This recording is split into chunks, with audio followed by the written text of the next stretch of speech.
प्रशांत कोरटकरला 2 दिवसांची पोलीस कोठडी, तर कोरटकरला आर्थिक मदत करणाऱ्यांची चौकशी होणार, सरकारी वकिलांची माहिती।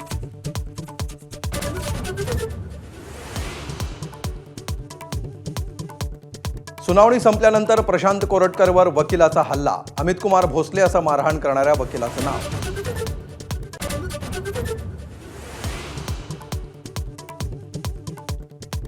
दिशा सालियन मृत्यू प्रकरणात नवा अँगल, वडिलांचे विवाहबाह्य संबंध आणि आर्थिक चणचणीतून आत्महत्या असा पोलिसांचा निष्कर्ष। मालवणी पोलिसांच्या आधीच्या क्लोजर रिपोर्टमध्येही आत्महत्याच असल्याचं नमूद।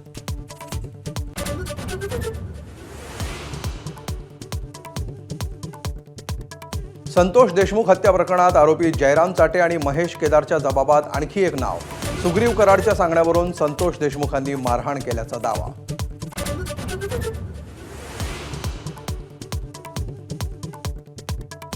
विजय वडेट्टीवारांना लोकलेखा समितीचं अध्यक्षपद दिल्यानं पवार गटाची नाराजी, आघाडीच्या बैठकीत अध्यक्षपद आमच्या वाट्याला देण्याचं ठरलं होतं असा युक्तिवाद, दिल्लीत शरद पवारांकडे नाराजी व्यक्त करणार।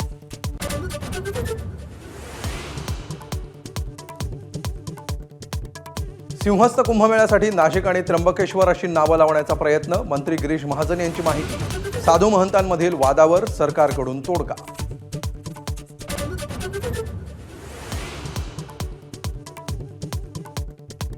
महाराष्ट्रातल्या महिलेची पतीकडूनच बंगळुरूमध्ये हत्या, मृतदेह सुटकेसमध्ये भरून पुण्यात पळ, बंगळुरूतील घरमालकाला फोन करून दिली पत्नीच्या मृतदेहाची माहिती, पती अटकेत।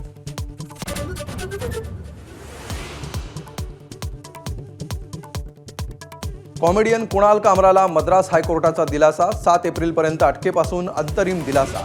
येत्या 31 मार्च रोजी कामरा मुंबई पोलिसांसमोर चौकशीसाठी हजर राहणार।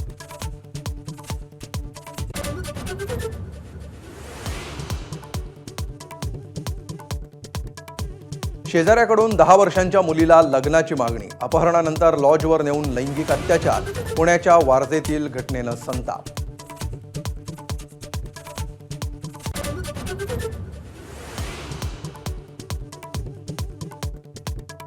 केंद्र सरकारच्या कर्मचाऱ्यांसाठी खुशखबर, महागाई भत्त्यामध्ये 2% वाढ, महागाई भत्ता 53%वरून 55%वर।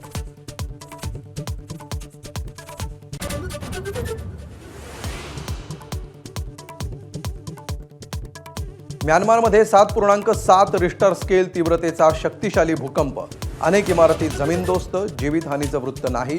भूकंपानंतर सुनामीचा इशारा जारी, थायलंड आणि चीनमध्येही धक्के।